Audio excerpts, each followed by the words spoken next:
and Ate Dina Guillermo. You know Ate Dina Guillermo and Dan Mardayaw. No, not politicalize Rodelio Daguman because unlike us, we have to be non-political. However, if I say again, if we say about politics, I don't even talk about politics. Oh, like I say again, Dan Mardayaw, stop brainwashing Cedric Mariano to create lots of trolls. Look at what happened to David Gill. He was being bashed. But I don't think who were followers anyway, or the followers of Cedric Mariano or followers of Dan Mardayaw. Because I know there is a bullying. For me, I just say to both of you, let's be a non-political. Like I said before, me, I don't talk about politics. Like I say again, Dan Mar, Ate Dina Guillermo, Dan Mardayaw, I never talk about politics. Me, I never talk politics to Ate Mel Canete when I call her in telephone. Because, like I said before, Ate Mel is a non-political. Just like I was told by Franco Morales.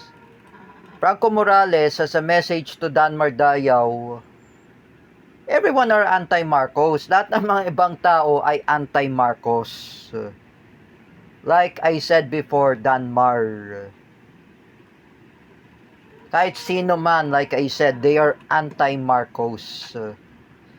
And let's say about everyone, even I was an anti-Marcos. If you bash Rodelio Daguman, if he doesn't do anything, just move on from him. Even you, Cedric, move on about Rodelio. How would Kuya Rodelio Daguman bash Cedric, Roylan, and Danmar, and even Arden? Because I know he doesn't do anything at Roylan. He doesn't do anything against Cedric. He doesn't do anything against Arden. It has to stop.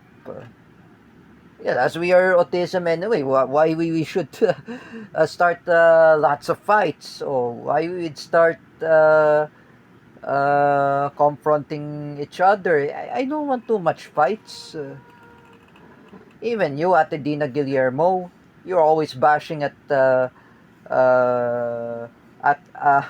who is it? You're always bashing at anyone who were anti-Marcos. Everyone are anti-Marcos, right? Ate Dina Guillermo, if you're watching this, everyone are anti-Marcos. Like I was told by Kuya Ver, when I told by Franco Morales, everyone are anti-Marcos, like Rodelio Daguman. Look at Kuya Rodelio.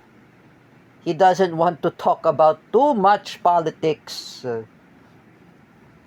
He doesn't want politics. He's not interested to politics. If I were you, Dan Mardayaw, respect the privacy of Kuya Rodelio Daguman. Me, I always respect the privacy of not only one. I respect the privacy of Teacher May because I know Teacher May Tiburcio is also anti-Marcos.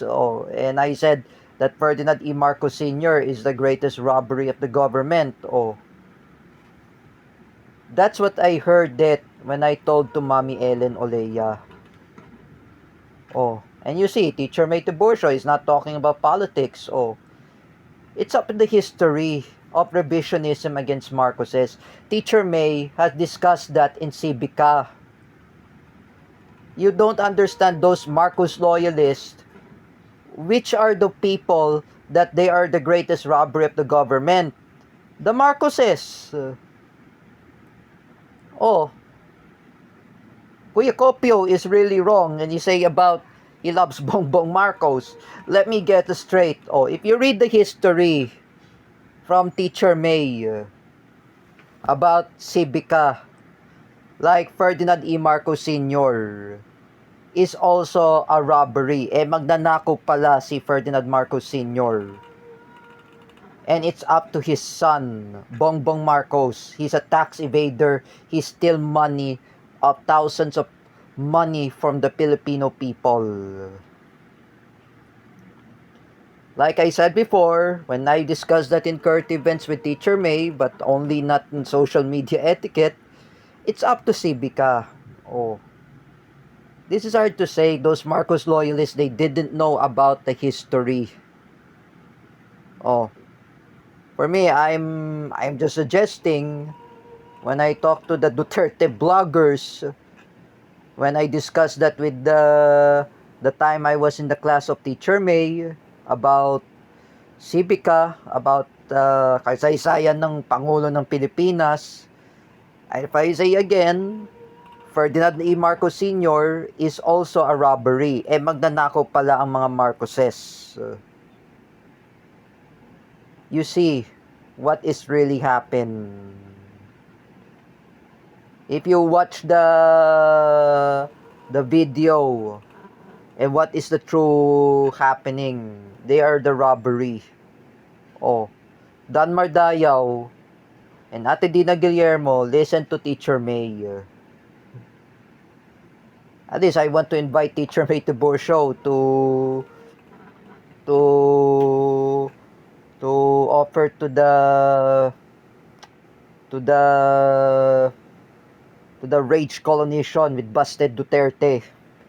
Oh, if I say again, Dan Mardayaw, Mami Ellen Olea, Ate Dina Guillermo, Sangkay Jan Jan, and Romeo TV Vlog, and other BBM vloggers, including others who were Marcos loyalists, who were fake Filipinos. Remember, Ferdinand E. Marcos Sr. is the greatest robbery of the government. Compared to his son, Bongbong Marcos.